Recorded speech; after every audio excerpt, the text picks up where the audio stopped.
আন্দার দরকার নাই জিবরাইল আমার বন্ধুরে জানাইয়া দাও এবার জিবরাইল আলাইহিস সালাতু ওয়াস সালাম হয় না ইয়া রাসূলুল্লাহ ইয়া হাবিবাল্লাহ আপনার রোজা মুবারকের মধ্যে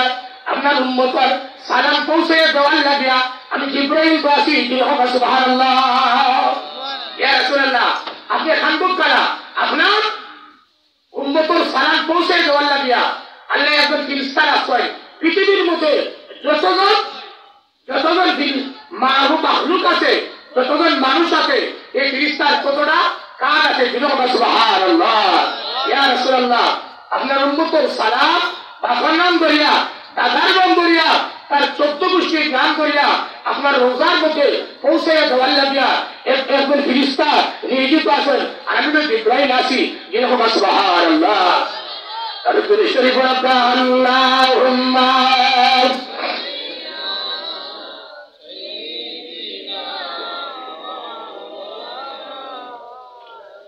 আমার বাইরে এবারে সালাতু সালাম জান কবজ করলাম এর আগে একটা ঘটনা রে ভাই আম্মাজান খাদিজাতুল কুবরা যখন আল্লাহ রাসূল বিদায় ওয়ালাকে কইলা ইয়া রাসূলুল্লাহ ইয়া হাবিবাল্লাহ আমি দুই জিনিস লাগে খান্দির রাসূল বলে কিতাব লাগে আর বলে ইয়া রাসূলুল্লাহ আমি যখন দুনিয়ার জমিন থেকে বিদায় হয়ে যাব আপনারে সায়া হিসাবে আপনার সাথে কে থাকবে আর 2 নম্বর আমি কাঁদি ইয়া রাসূলুল্লাহ আমার যখন কবরের মধ্যে হবে কবরটা আমার খুব বেশি ভয় হয় ইয়া রাসূলুল্লাহ কবরটা আমার খুব ভয় হয় ইয়া রাসূলুল্লাহ আমি মারা যাওয়ার পরে আমার কবরের মধ্যে আমার কাপড়ের ভিতরে আপনার ব্যবহৃত একটা জামা আপনি রাখি দিবা আল্লাহ রাসূল কইলা খাদিজার মধ্যে কাঁদিয়া ভাই আল্লাহ রাসূল তখন জ্ঞান মুক্ত অবস্থায় খাদিজা খাবার লইয়া গইলা এমন সময় জিবরাইল আইয়া কইলা ইয়া রাসূলুল্লাহ আপনার খাদিজা আইছে আপনার খাদিজারে আল্লাহ সালাম দি পাঠাইছেন যেরকম সুবহানাল্লাহ সুবহানাল্লাহ মরার আগে না মরার পরে সালাম দিছেন খাদিজারে আল্লাহ মরার আগে সালাম দিছেন না মরার পরে মরার আগে আল্লাহ রাসূল কইলা রে ও জিবরাইল আমার খাদিজারে কি আল্লাহ চিনয় বলে ইয়া রাসূলুল্লাহ আপনার খাদিজারে শুধু আল্লাহ শুনেন না আসমানের যত ফেরেশতা আছে সমস্ত ফেরেশতা আপনার খাদিজারে চিনয় যেরকম সুবহানাল্লাহ আল্লাহ রাসূল ভাই খাদিজারে জানাজার নামাজ পড়াইয়া কবরের মধ্যে রাখার পরে কবরের পাশে দাঁড়াইয়া সুবহানাল্লাহ আল্লাহু আকবার পাঠ করাই এমন সময় সাহাবায়ে কেরাম প্রশ্ন করলেন ইয়া রাসূলুল্লাহ ইয়া হাবিবাল্লাহ আপনার খাদিজার কবরের পাশে দাঁড়াইয়া আপনি সুবহানাল্লাহ আল্লাহু আকবার ধীরে ধীরে পাঠ করার কারণ কি বলে ধীরে ধীরে পাঠ করার কারণ হইল গিয়া আমার খাদিজা আল্লাহ যাহাতে কবরের আযাব থেকে মওকুফ করে দেন যেরকম সুবহানাল্লাহ এবার জিবরাইল কইলা ইয়া রাসূলুল্লাহ আপনার খাদিজার লাগি খান্তা লাগতো না আমার আল্লাহ খাদিজারে আগেই তো মাফ করে দিয়েছেন যেরকম সুবহানাল্লাহ আল্লাহ কে ভাই মৃত্যুর যন্ত্রণা এমন এক পরিস্থিতি আল্লাহ রাসূলে ফরমাইন দে ভাই মৃত্যুর যন্ত্রণা দেখিয়া রেহাই যদি কেউ পাইতো আর কবরের আযাব দেখিয়া কেউ যদি রেহাই পাইতো তো এই সাদ ইবনে মুআজ রাদিয়াল্লাহু তাআলা কবরের আযাব থেকে রেহাই পাইতো সাদ ইবনে মুআজ রাদিয়াল্লাহু তাআলা একটা ঘটনা কইলে আমার আজানোর সময় না কারণ সাদ ইবনে মুআজ রাদিয়াল্লাহু তাআলা এমন এক সাহাবী আল্লাহ রাসূলে ফরমায় সাদ ইবনে মুআজ যেই সময় মারা যায় এই সময় আল্লাহর আরশ কাঁপিয়া উঠছে তুমি কি কথা সুবহানাল্লাহ আর আমরা মারা যাওয়ার সময় তো অনেক দুঃখ করেন আপনি কথা বলবো আপনি হ্যাঁ কারণ আমি হক কথা বলতে পরোয়া করি না একমাত্র ভয় করি করে আল্লাহ সব প্রকৃত উলামায়ে কেরাম যারা চাকরির চিন্তা করে লাভ নাই রিটেকর চিন্তা করে লাভ নাই কিছু পরোয়া করে লাভ নাই পরোয়া করবে একমাত্র করে পরোয়া করবে করে আল্লাহ সাদ ইবনে মুআজ রাদিয়াল্লাহু তাআলা আল্লাহ রাসূল ফরমায় যেই দিন দুনিয়ার জমিন থেকে বিদায় নেয় এই দিন সাদ ইবনে মুআজ রাদিয়াল্লাহু তাআলা মারা যাওয়ার কারণে আল্লাহর আরশ কাঁপিয়া উঠছে বলে 2 নম্বরে ফজিলত সাদ ইবনে আমরা তো দেখা যায় আজকে যদি মনে করা হয় আমি যদি মারা যাই আর আমার জানাজা যদি এক মেম্বার অফ পার্লামেন্ট এমপি 2-3 জন আইয়ে তারপর দিন দেখা যায় ফেসবুকে একটা স্ট্যাটাস হইব মাওলানা মোহাম্মদ আলী খুদাওয়ারি মারা গেছে আর মেম্বার অফ পার্লামেন্ট জানাজা শরীফ হয়েছে বাবা দাম তো কিতা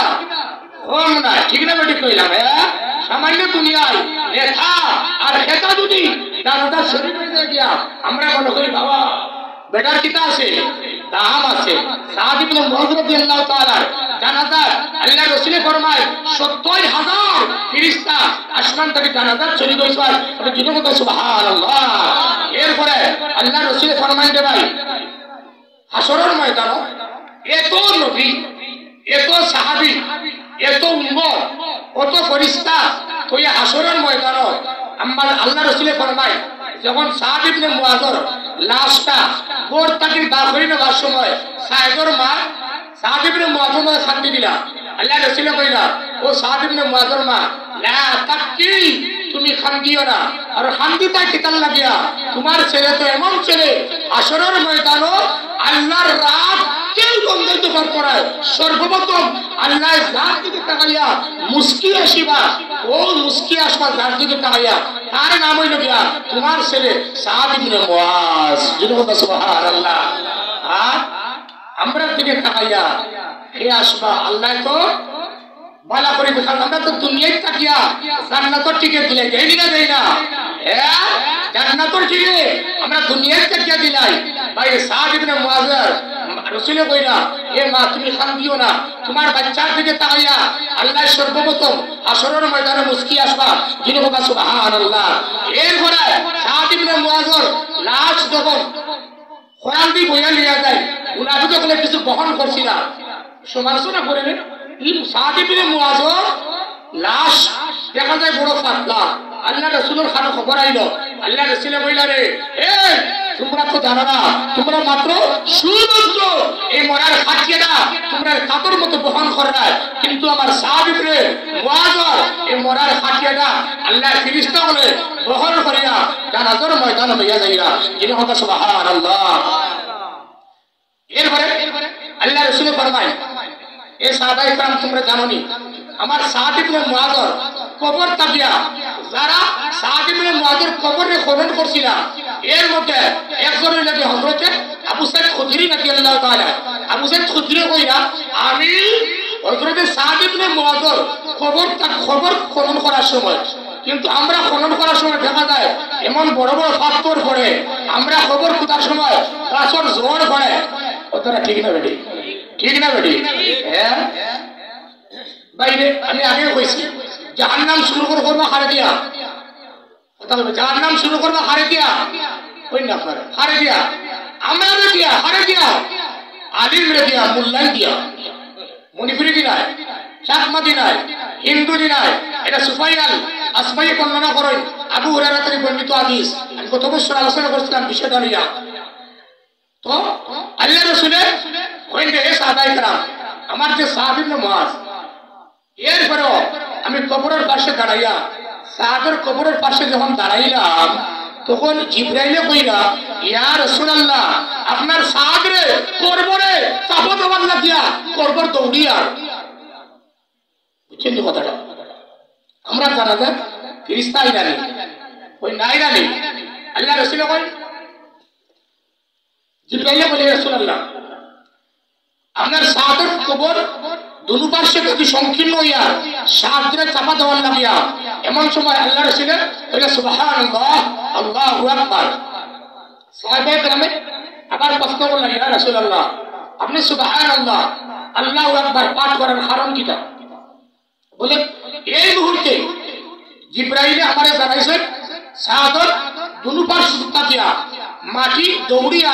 আমার সাদরে চাপা দেওয়ার লাগিয়া আমি জিনে বললাম সুবহানাল্লাহ আল্লাহু আকবার কিটা সুবহানাল্লাহ আল্লাহু আকবার একটা মশলা আপনারা জানিয়ে রাখো আমরা কই জানি মাটি দেওয়ার পরে তাড়াতাড়ি বাড়ি যাও এ ফেরেশতাদের সোয়াল জব নিবা আপনি দেখবানি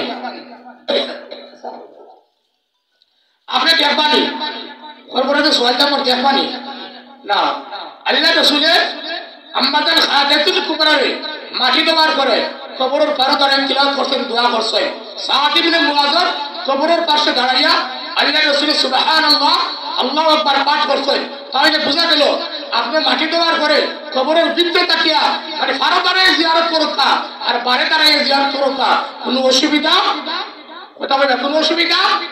আমি কইছি না আপনারা, আমি কইছি না আপনারা, আপনারা কোনো অসুবিধা নাই। এখন এই যে এত 6টা বৈশিষ্ট্য, যার জানাজা 70,000 ফেরেশতা নাজিল হইল, যার মারা যাওয়ার সময় আসমান আরশ কম্পন হইল, যার দিকে তাকাইয়া আল্লাহ মুস্কি আসবা, যার কবর তাকিয়া মেষ আম্বরের গ্রাম বাইর হইল, যার মরার পালকিটা ফেরেশতায় বহন করলো। এত মর্যাদা সম্পূর্ণ একজন সাহাবীরে যদি কবরে চাপ দিত চাইল যে আমরার সঙ্গে দামান্তর লাগার আতর করবো না ভাই, ওই না আপনারা এটা সভাপতি সব দামান্তর আতর করবো না খবর। এই সাত দিন মাস আল্লাহ রাসূল কবর চাপ দেওয়ার 3টা ধরন, কয়টা? 3টা নমুনা। কবরের চাপ দেওয়ার কয়টা নমুনা? 3টা নমুনা। 1 নম্বরে লোকিয়া ধরন, 2 নম্বরে লোকিয়া কারণ, আর 3 নম্বরে লোকিয়া রহস্য। ধরন হইল গিয়া কবর নেককার বান্দারে চাপ দে আস্তে আস্তে, কিনা আস্তে আস্তে। মুসলমানি দিচ্ছিলেন, মুসলমানি আগে আমরা মুসলমানি দিচ্ছি রু থাকতে দৌড়াইয়া দৌড়িয়া নিয়া আর বাসর চিমটে হারাইয়া আর চৌকুত দৌড়তা আর কামারিয়া মুখ মিষ্টি দিয়া, যখন মিষ্টি মুখ দিলা আর বড় ভাই তোমার বাপে পুরো বইয়া চকুত কামারি গেলে টান দে মিষ্টি খা খা, আর মিষ্টির মধ্যে যখন মুখ লাগাইছে আর আজামে কিতা করছে আপনার না করিলাইছে, বোঝা যায়নি, বোঝা যায়নি। এইভাবে একজন মানুষ নেনকান যখন কবরে যাইব, কবর এইভাবে তার চাপ দিব কিনা আস্তে আস্তে আস্তে আস্তে তার গার মধ্যে লাগবো। রসুলে ফরমায় এই কবরের মাটিটা তার গার মধ্যে স্পর্শ করার কারণে এই বান্দাটারে কবরের মধ্যে নিষ্পাপ মাসুম বাচ্চায় পরিণত করি নেয়। এরকম সুবহানাল্লাহ। আর গুনাহগার যারা এরা কবরের মধ্যে এইভাবে আমরা একটা দুটো পাঁজর আছে, পাঁজরের আটটিটা এইভাবে ঢুকাইয়া জিন্দগির সাহায্য বাইরে করে দিলাইব। 2 নম্বর কবরে চাপ দেওয়ার কারণ কিনা? চাপ দেওয়ার কারণ হইল গিয়া আপনার ছেলে যদি বিদেশ থাকে 1 বছর পরে আয়, দেখার পরে তার জড়াইয়া দরবানি না দরকার হয়, দরবানি না দরকার হয়। আমরা সৃষ্টি মাটি তাকিয়া মনে করুন আপনার জন্ম হইলে বানুবিল গ্রাম, আপনার যদি সৃষ্টি হয় বরিশালের মাটি তাকিয়া, আমরা আপনার মরণের আগে যে কোনো ভাবে বরিশাল কিতা করব আল্লাহ পাঠাইব। কথাটা ঠিক না বেঠিক ভাই? এর লাগিয়া আল্লাহ আজরাইল আলাইহিস সালাতু ওয়াস সালাম রে কইলা, এ আজরাইল সব ধ্বংস হয়ে গেল, এখন আর খেলা বাকি। বলে ইয়া রাসূলুল্লাহ এখন মাত্র আপনার আরশের নিচে যারা আছেন তারা, বলে তার জান দে কবজ করা। এবার আল্লাহ কইলা রে এ আজরাইল এখন আর খেলা বাকি। বলে আল্লাহ এখন মাত্র 12 জন বাকি। যেরকম আল্লাহু আকবার, আরে যেরকম আল্লাহু আকবার। বলে 12 জন খেলা বাকি। বলে রব্বুল আলামিন আরশ বহনকারী 8 জন ফেরেশতা, আমি জিবরাইল, আমি আজরাইল, জিবরাইল, মিকাইল, ইসরাফিল, এই 7 জন বুদ্ধদার কেউ নাই। আর আপনি আল্লাহ, আর কে? আপনি আল্লাহ। এবার কই আল্লাহ এই আজরাইল তুমি যাও আরশ বহনকারী 8 জন ফেরেশতার জান দে কবজ করে নাও। এবার মালাকুল মউত বাইরে আরেকটা ঘটনা জানিয়ে রাখো কা আজরাইল জান কবজকারী ফেরেশতার টিমল লিডার, কি কই না ওটা লিডার। এর লগে আয়াত আছে না কোরআন শরীফে আছে, এক মালাকুল মউত একটা আয়াত আছে, আয়াতটা আমার মুখস্থ না, যে আল্লাহ মালাকুল মউত জান কবজকারী ফেরেশতার নাম কিটা? মালাকুল মউত না আজরাইল লেখা, এটা কথা কথা আজরাইল না মালাকুল মউত লেখা? মালাকুল মউত লেখা। এর লাগে মালাকুল মউতর সবচেয়ে গুরু দায়িত্ব হইল কি কার কাছে? আজরাইলের কাছে। এর লাগে আল্লাহ বলে আজরাইল এবার যাও আরশ বহনকারী 8 জনের কাণ্ডে কবজ করে নাও। আরশ বহনকারী 8 জনের কাণ্ডে যখন কবজ করা হইল, এবার আল্লাহ রাব্বুল আলামিনে কইবা এ আজরাইল আর খেরাবাকি বলে আল্লাহ আমরা ৬০ জনের আপনি একজন ৫ জন যেরকম আল্লাহু আকবার এবার আজরাইল কইবা যাও জিবরাইলের জান কবজ করো মিকাইলের জানকে কবজ করো ইসরাইলের জানকে কবজ করো সবার কবজ করা শেষ এবার আল্লাহ কইবা রে এ আজরাইল আর খেরাবাকি বলে আল্লাহ আপনি আল্লাহ আর আমি আজরাইল আজরাইলের মনে মনে ধারণা আমি তো আজরাইল হ্যাঁ আমি তো আজরাইল আমার বড় আবার কোন আজরাইল হ্যাঁ আমার জান আমার কে কবজ করবা এবার আল্লাহ বলবারে এ আজরাইল যাও তাড়াতাড়ি যাও তোমার নিজের জানটা তুমি নিজেই বাহির করে দাও এবার আজরাইল এমন বিকট চিৎকার মারবা এবার আজরাইল কইবা আল্লাহ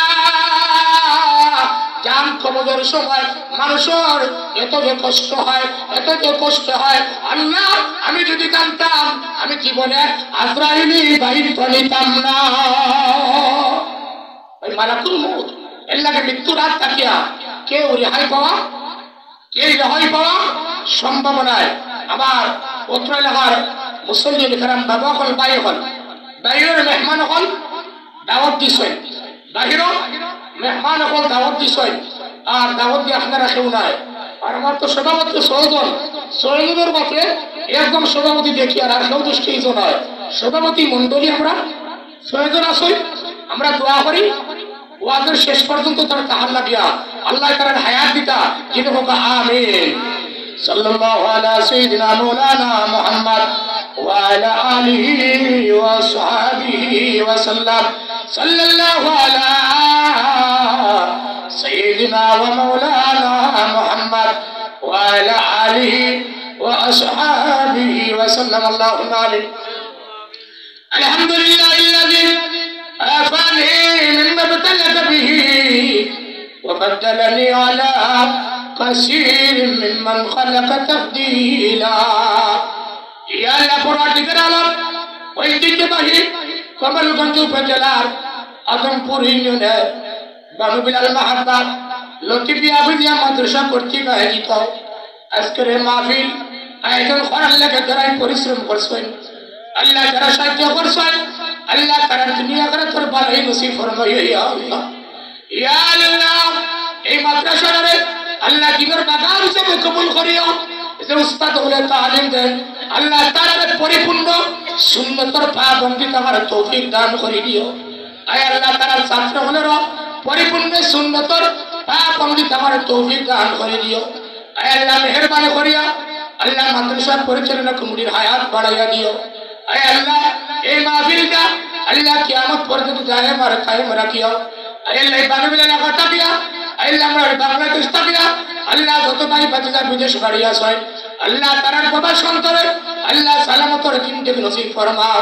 ইয়া আল্লাহ এই পেন্টেল যারা দিলা আল্লাহ তারার দুনিয়া করে ভালোই নসিব ফরমাও আল্লাহ মাইক যারা দিলা আল্লাহ মাইক তার দুনিয়া করে ভালোই নসিব ফরমাও আল্লাহ সিন্নির ব্যবস্থা যারা করলা আল্লাহ তারা দুনিয়া করে ভালোই নসিব ফরমাও আল্লাহ তারা বিভিন্ন ভাবে আল্লাহ সহযোগিতা করলা আল্লাহ তারা সহযোগিতার কবুল ফরমাও আল্লাহ সংসার করতে দিয়া আল্লাহ তোমার যে মাইক বেন ভাই এই ছয় আল্লাহ তারার মাইক বড় ভালো মাই আল্লাহ তারারে আল্লাহ দিনের খাতির হিসেবে কবুল করি নাও ربنا تقبل منا انك انت السميع العليم وتب علينا يا مولانا انك انت التواب الرحيم آمين برحمتك يا ارحم الراحمين السلام عليكم